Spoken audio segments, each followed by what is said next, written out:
Welcome to Wisdom Unveiled. This is deep dive number 12 in our 15-part series, and today we're carrying on with our exploration of Hakim Abul Qasim Ferdowsi. That's right. We're trying to look beyond, the epic stories, the kings and heroes. Yeah, moving into the philosophical and ethical core that's really beating inside his work. And our guides here are the Iranian philosophers, Dr. Ibrahim Dinani and Dr. Ismail Manzouri Larijani. We're drawing on their talks from the program Marifat. And their perspective, it really does shift how you view the Shahnameh. It totally does. They show it as, well, much more than just old verses. Okay, and just that necessary note before we really dive in. This deep dive is a translation and reproduction of conversations with Iranian philosophers like Dr. Dinani and Dr. Larijani. Some concepts, some details, they might not be fully conveyed in translation. Right. We apologize in advance if there are any discrepancies there. Absolutely. So our aim today is to sort of distill what they're saying, look at these key ideas that show the Shahnameh, not just as, myths or history, but as a real guide, a guide to living, to understanding existence itself. Okay, let's unpack this then. Dr. Dinani and Dr. Larijani, they start by giving Ferdowsi these titles that will lift him way beyond just being a poet. Mm-hmm. They call him a hakim. A sage, a philosopher, covering both that practical wisdom, how to live well, hikmat mali, and the deeper theoretical side too. And also an adib, a master of literature, someone who really commands the language, the craft. Right. And maybe the most interesting one, a musla, a social reformer. A social reformer. Wow. So not just recounting things, but actively trying to shape society through the work. That's the idea. It makes the Shahnameh feel less like just looking back and more like a deliberate ethical project. So the Shahnameh, from their view, is fundamentally about that practical wisdom, hikmat mali. Exactly. Less what happened, more how should we live based on these, timeless principles. And they talk about its style, too. Sali mumtan. Sali mumtan, which means something like easy yet inimitable. Yeah, deceptively simple, you could say. It's beautiful, it flows, the stories pull you right in, very accessible. Like a clear stream, maybe? But underneath that surface, the philosophical depth, the structure, the sheer craft. It's basically impossible to copy, hiding this huge complexity in something that seems simple. So the style itself kind of mirrors the content. Simple stories, deep wisdom. Okay, if it's about how to live, where does it start? What's the basic human problem it's tackling? Well, they put the human condition right at the center.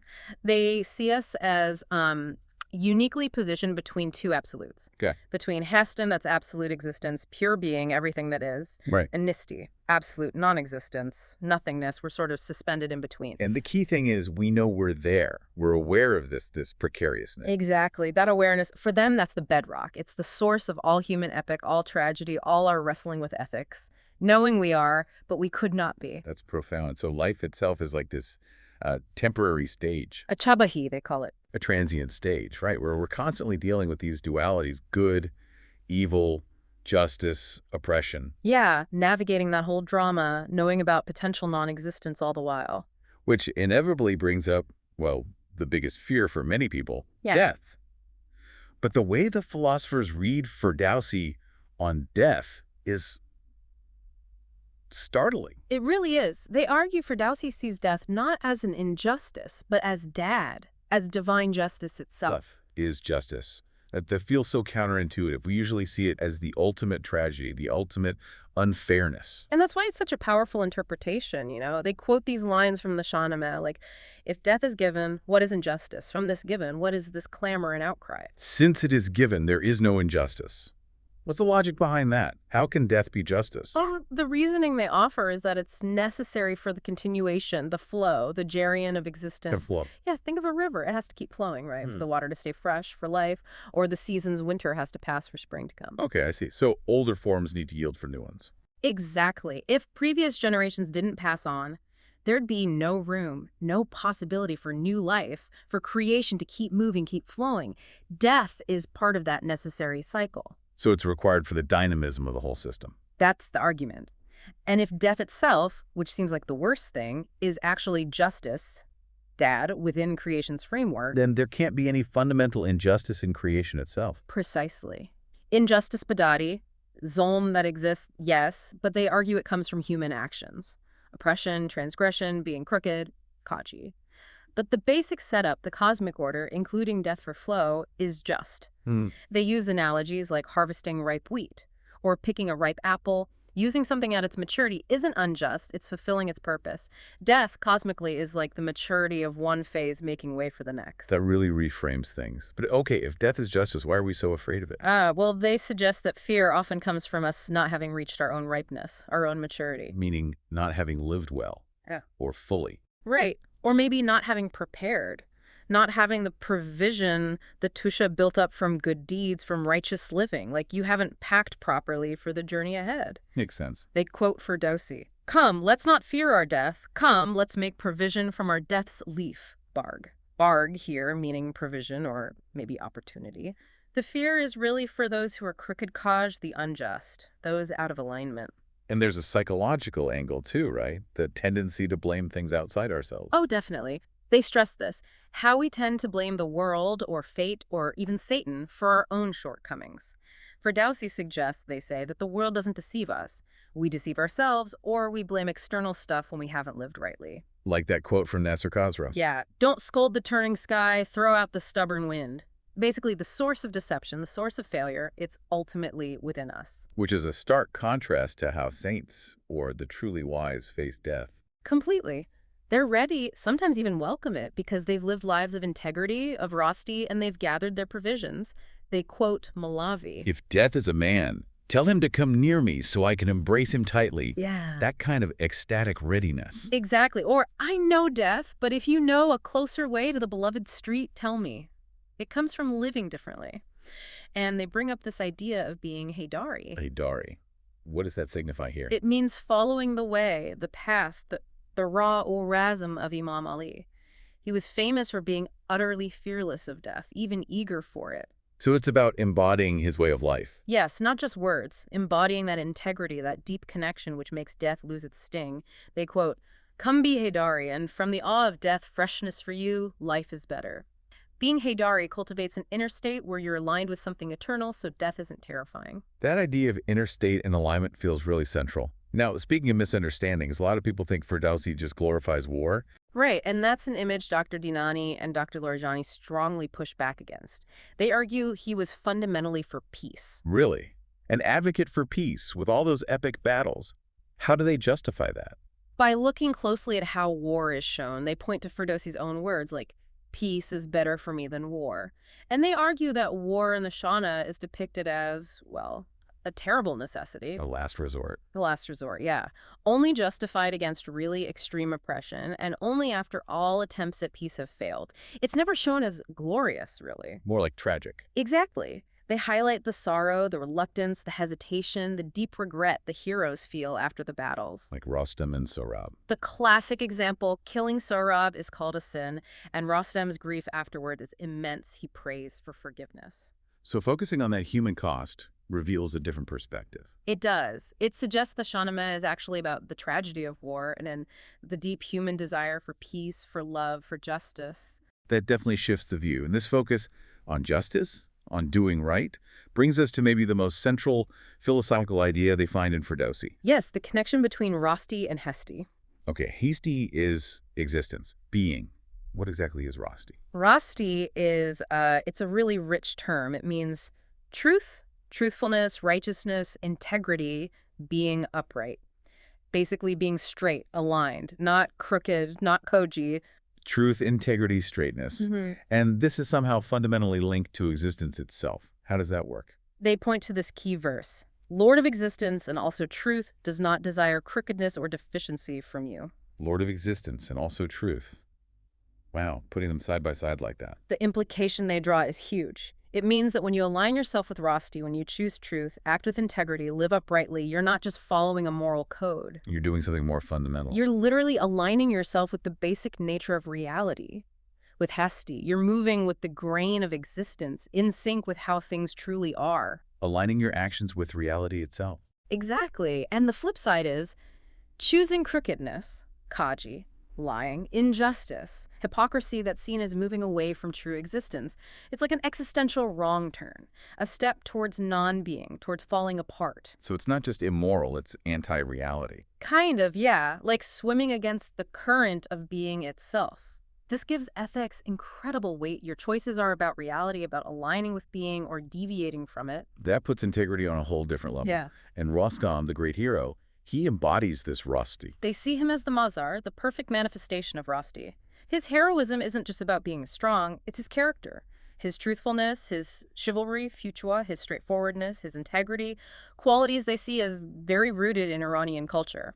So his incredible strength isn't just, muscles.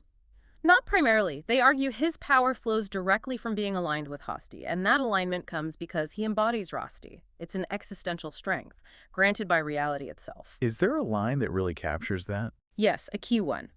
When he fell in line with the wave of existence from him, the day of Rostam's strength came to his arm. Fell in line with the way of existence. That makes it clear. His power comes from being straight, from truth. That's the core idea. It flips the script on heroism. It's not might makes right. It's that rightness, Rosti, is the source of true lasting might because it connects you to Hasty, to being. Okay, but where does someone like Rostam get this Rosti? How does he maintain that alignment? They really emphasize his inner life. His piety, his reliance on God, his worship. These are shown as the ultimate wellspring of his Rosti, and thus his strength. And we see examples in the epic. All the time. He prays before battles, asks for divine aid, and maybe most importantly, his humility after winning. Right, putting his head on the ground? Yeah, saying things like, "This great was from God the pure." Acknowledging his strength isn't his own, it's a gift, enabled by his righteous path, by his alignment, which is the total opposite of pride. That line comes up again. No vicious trait is worse than pride. Exactly. Humility is key to keeping that connection open. And the philosophers, they connect all this, the piety, the humility, the right action, back to interpretations rooted in the Quran and the traditions of the Ahl Bayt. So it's a deeply integrated ethical and spiritual picture. Does this apply to rulers too, not just heroes? This idea of Rosti and inner character. Absolutely. They argue Ferdowsi praises virtues like justice, fairness, generosity in rulers, regardless of their title. It's the quality of the person that matters. Who you are, not just the crown you wear. Right. King Feridun is the model, just king, and they highlight that amazing line, "Do justice and give, you are Feridun." You become Feridun by acting like him. Yes, you embody the ideal. True leadership comes from manifesting these values. They even touch on that old idea that a ruler's inner state, their justice or corruption, might actually affect the land itself, bring prosperity or drought. Wow, that personal cosmic link again. Okay, shifting slightly, another huge theme they pull out is the importance Ferdowsi gives to knowledge, learning. Immense importance. Ilm, knowledge. They point to verses about constantly seeking knowledge and what it does to the soul. Like which ones? Do not rest from learning even for a moment if you wish to kindle your soul, which sounds a lot like that famous hadith. Seek knowledge from the cradle to the grave. Kindle your soul. Yeah. That's a powerful image. Knowledge isn't just collecting facts, it's like lighting a fire inside. Yeah, bringing light, warmth, energy, pushing out the darkness of ignorance, letting you grow inwardly. Where does this vital knowledge come from, in their view? Well, according to their reading, true knowledge has a divine source. They quote, "Knowledge is from the grace of the Lord. It springs forth from the soul." So it's not just external stuff, it comes from within, too. Exactly. Rooted in God's grace, but emerging from the soul itself. It has a spiritual origin. An inner light from a divine source. And they connect knowledge to immortality. Very directly. Knowledge will make your soul immortal. It makes you ruined, and it makes it live. The body decays, obviously, but the soul, the intellect, finds true eternal life through the knowledge it gains. The wise live on through their wisdom. Immortality through wisdom. Is there a downside, a danger associated with knowledge? Not with knowledge itself, no, but with our attitude towards it, specifically intellectual arrogance. Thinking you know it all. Precisely. They point to warnings in the text, like the line, "If you say, 'I have fully ignited the lamp of my intellect and learned all that was necessary,' The moment you think you're finished learning. that thought itself, that is the start of real ignorance. They link it to the Quran. And above every possessor of knowledge, there is another possessor of knowledge. Real knowledge is infinite. Only God knows everything. Claiming you're done just shows you don't even know your own limits. Humility is vital for a real learner. Makes perfect sense. Do they make a distinction between just knowing facts and having real wisdom? They do. They define ignorance, interestingly, as knowledge that has no proof. Knowledge without proof. Meaning information that lacks a solid foundation, lacks real insight, lacks that inner illumination or light. It's not true knowledge. Just data, maybe. Got it. Information without light isn't really knowledge. And they use this lovely analogy about rain to explain the difference and the value of true knowledge, comparing the world to rain and the soul to knowledge. The rain analogy, how does that work? Okay, the line is, the world is like rain in its necessity. The soul is like knowledge in its worthiness. Necessary versus worthy. Okay, so rain is necessary for the earth, right? Cleanses it, lets things grow. Knowledge, they say, does the same for the soul, cleanses ignorance, allows virtue and wisdom to grow. But knowledge is worthy of the soul. It fits its nature, elevates it. Oh, I see. They contrast pure rainwater, good for drinking, good for growth, with, say, dirty gutter water. Both are water. One is necessary in a basic sense, perhaps, but only the pure water is truly worthy for nourishing life. Seek knowledge that is worthy of your soul. That's a great distinction. Seek knowledge that truly nourishes, that elevates. And where does this quest for worthy knowledge ultimately point? Ultimately towards God. They quote, "Strive for knowledge and incline toward God, from whom your soul has a guide." Strive for knowledge and incline toward God. It's like a natural outcome. The more true, worthy knowledge you gain, the more you understand the divine source behind everything, and the more you're drawn back to it. Knowledge comes from the divine and leads you back. Brings it all full circle. Okay, lastly, they mention the lasting power of wisdom compared to, say, wealth, and also the importance of who you hang out with. Yeah, the contrast between wisdom and wealth is sharp. Quotes like, "Words remain in knowledge, they are more renowned than treasure. And words remain as our memorial. You cannot compare treasure with knowledge. Your wisdom is your real legacy." A timeless point. And companions. Critically important. Ferdowsi, in their reading, really emphasizes seeking out wise companions. There's this incredibly blunt line, "Sit with wise people, for the ignorant are not for this world or religion." Wow. Not for this world or religion. That's harsh. Why is ignorant company seen as so bad? Because it can drag you down, basically. Darken your soul, mislead you, pull you away from truth and Rosti. Wise company does the opposite. It enlightens, clarifies, strengthens you. Makes sense. And they offer this really provocative thought. A knowledgeable person who is your enemy is better than an ignorant friend. Oof. That makes you really think. Better to have an enemy who knows things than a friend who's clueless. It challenges you, right?